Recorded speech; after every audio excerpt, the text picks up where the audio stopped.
Should you play Monster Hunter World in 2024? By the end of this video, hopefully I help you decide to play or not to play. The choice is yours.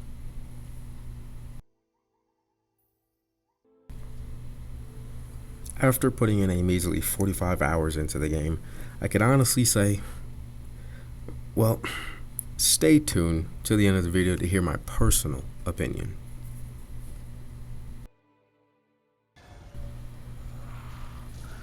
Monster Hunter World released January 26, 2018. Although it's been 6 years, the graphics in this game is quite good for its time. It still holds up for a good visual experience, to be honest. So what exactly is Monster Hunter World Divinity? Well, I'm glad you asked. Monster Hunter World is an action role-playing game developed and published by Capcom, with a solid 92% approval rating, so I mean, that stands for something, right? As of this recording, in the last 30 days, the average players in Monster Hunter World is around 65,000, with a peak of 162,000. Now, if we compare this to 1 year ago, the average players was 15,000. Although we could speculate on what the cause for this massive jump in players are, or was, we'll just stick to the topic of should you play this game. Monster Hunter World is a solo and or co-op game focused around hunting large monsters. Just like many other games, Monster Hunter World has a pretty well developed power progression system. You hunt monsters and craft yourself weapons and armor to increase your defense and power. Not only that, but you also use support items to aid you in battle.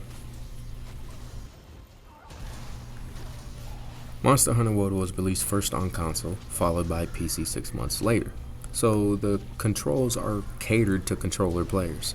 Although you can change keybinds on the PC, it isn't too diverse, so you can't fully customize it to your liking. With configurations aside, the gameplay is pretty smooth. Input latency feels pretty low, allowing you to smoothly transition from combo to combo and dodge at the right times. The game UI is fairly simple, and it's pretty neat. While in combat, there isn't anything obscuring your vision on the UI front. Sometimes monsters' abilities, this makes it hard to see, or obstacles in the open world kind of get in the way, but other than that, the game UI itself is pretty neat. One complaint that I do have is the green flies that help guide you to where you need to go. I find myself lost in the massive map every time. The green flies seem to disappear sometimes when I'm tracking down a monster, leaving me to try to figure out where to go on my own. The game has many things to do, all based around hunting primarily. The game prompts you to progress through the storyline till completion, advancing you to unlock more monsters, and in turn, fighting these new monsters unlocks the capabilities to make new weapons and new armor. While playing, you can at any time do hunts outside of the main story. You can do separate hunts to farm for materials, do side quests to unlock support items, special materials, money, and some NPC specific upgrades. One thing that I find good about this game is that 99% of this game isn't time based. You can do whatever you want, whenever you want. On top of that, when you craft, there is no time limit on the craft. As in, you craft it and you have to wait a couple hours, couple minutes. No, you craft and it's instantly crafted, as long as you have the materials to make it. The other 1% of the game is special monsters that are on rotation, allowing you to team up with other players and fight. Think of it like a world boss on a rotation. Monster Hunter World can be a grind-heavy game, although a few factors play in to determine whether or not it's a grind-heavy game, and one of those is 100% dependent on the player. If you want the best gear, the best weapons, you will need to grind for that.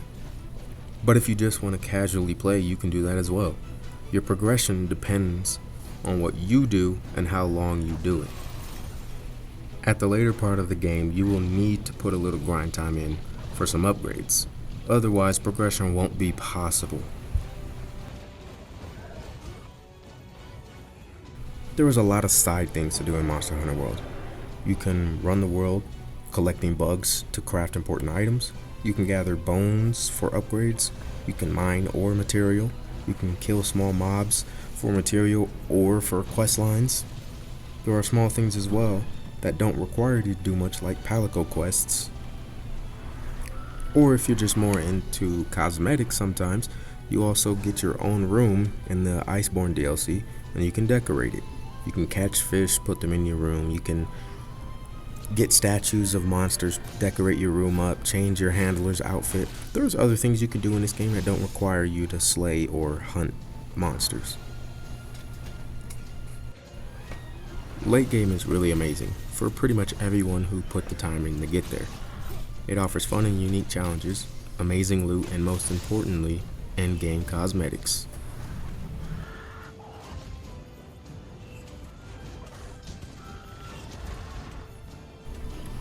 All in all, I would say Monster Hunter World is worth playing. I've really enjoyed my time playing the game, and I do plan on playing it some more.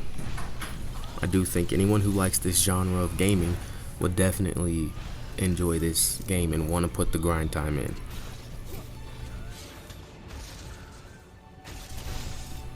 If you found this video helpful, consider dropping a like and maybe even subscribing. Until next time.